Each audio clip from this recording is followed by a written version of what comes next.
stress is something which keeps us away from mental health.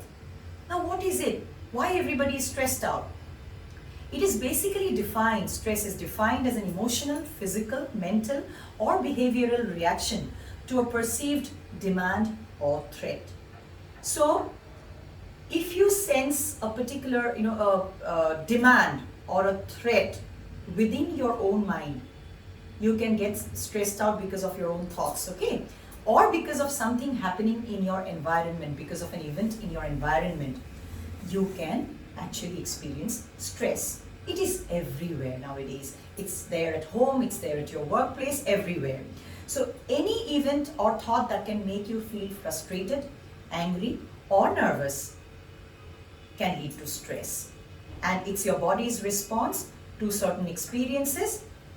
But when stress happens in short bursts, it can be positive, it can be adaptive in human life.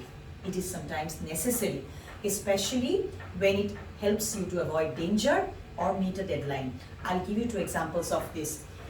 So we know that when stress comes in short bursts and it is there for a brief time, it can be functional. One is because when it helps you avoid danger. For example, I'm driving on the road and there I see that another vehicle is approaching me from the wrong side. And I suddenly get this thought in my head, oh my God, I'm about to meet with an accident. Immediately there is a stress response within my body. There's an alarm signal which is called the fight or the flight reaction. So I immediately do things. I turn my steering towards the left. The car is coming on the right side from the front side actually, trying to hit me head on. And then I turn my steering and then I push my brakes. Okay, so this is the alarm reaction which has made me do things on the spur of the moment and prevents an accident. Though this stress which has happened suddenly is helpful, is functional. There is another example, stress can help you, healthy stress can actually help you meet a deadline.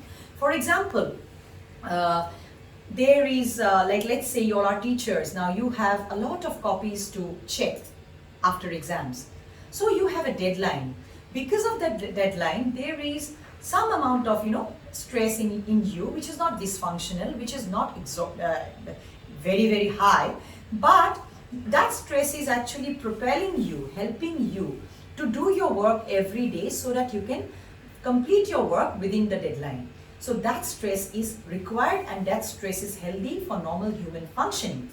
The stress that we are referring to as the dysfunctional stress is usually a chronic stress which is lasting for a very long time and in huge amounts, which is exceptionally intense and high in amount.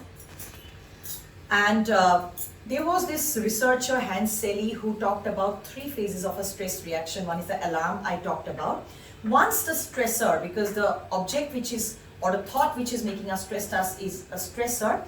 Once the stressor comes in front of us or we get a thought, we immediately go into the alarm stage, which leads to the release of adrenaline and noradrenaline in the body.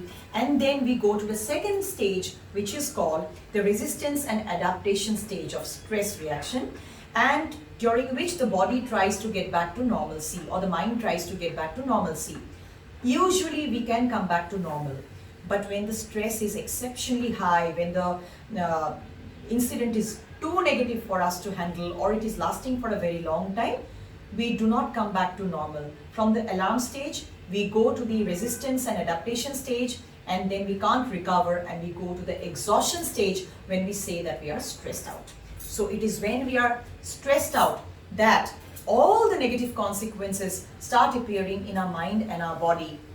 In our mind, a lot of things happen apart from some of the common psychiatric problems like depression, anxiety, etc. But I will have to describe the signs and symptoms of stress before I go to depression and anxiety. But in the body, it expresses itself in some lifestyle diseases like diabetes, hypertension, dyslipidemia, etc. And even if it doesn't cause diabetes in you, it will definitely lead to decreased productivity at work. What causes stress?